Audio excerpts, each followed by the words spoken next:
Hey guys, R4GE VipeRzZ here, and today I'm going to show you how you can install a CPU into a motherboard. So before we start installing the CPU, we need to check that the socket type of the CPU is the same as the socket type of the motherboard. So as you can see, I have an i5-4690K here, and that has a socket type of LGA-1150, and I also have a Gigabyte GA-Z97p-D3 motherboard that has an LGA 1150 socket. So once you've made sure that the socket is correct, you also need to check that your motherboard does support the CPU. Just because the socket type is the same doesn't mean that the motherboard will support the CPU. So once you've made sure that your CPU is supported by your motherboard, we can now start installing the CPU. So the first thing we're going to do is we're going to look for a triangle around the CPU socket. So as you can see, I have a triangle load plate here. You may have a triangle on the motherboard itself as well, but for my motherboard the triangle is on the load plate. So as you can see, there is no other triangles on the load plate, but there is a triangle in the bottom left hand corner. So now we've found where the triangle is on the motherboard, we're then going to get our CPU and have a look at that. And now we're going to look where the triangle is on the CPU.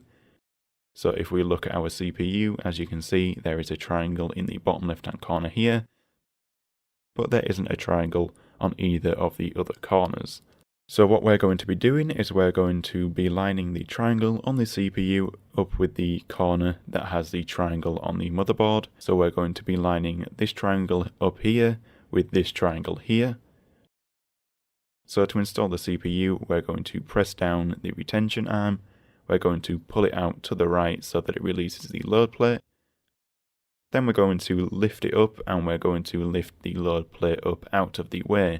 So now we've done that, we're now going to get our CPU and we're going to line the triangle up with the corner that the triangle was on for the load plate. So to install the CPU, you just need to line the triangle up with the correct corner and then you can just place it into the socket like so. So there shouldn't be any force required, it should just drop into place. So now if I lift it up a bit, as you can see, the CPU has been successfully installed into the socket. So as you can see, the notches line up here, and the triangle is in the correct corner. So now the CPU is correctly installed into the socket. We're now going to put the load plate down, and we're going to bring the retention arm down. We're going to push it down and under the load plate, so now the CPU is installed into the motherboard.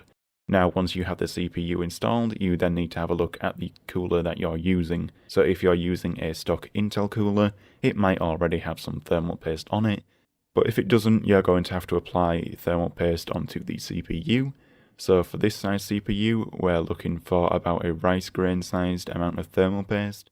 So we're going to get our thermal paste and we're going to put a grain of rice worth amount of thermal paste onto the CPU. So there we go, that should be more than enough. And we can now put our heatsink onto the CPU. So guys, that's it for this video. If you liked it, don't forget to hit the like button. If you disliked it, hit the dislike button. Subscribe for more content like this, and I'll see you another time. Bye.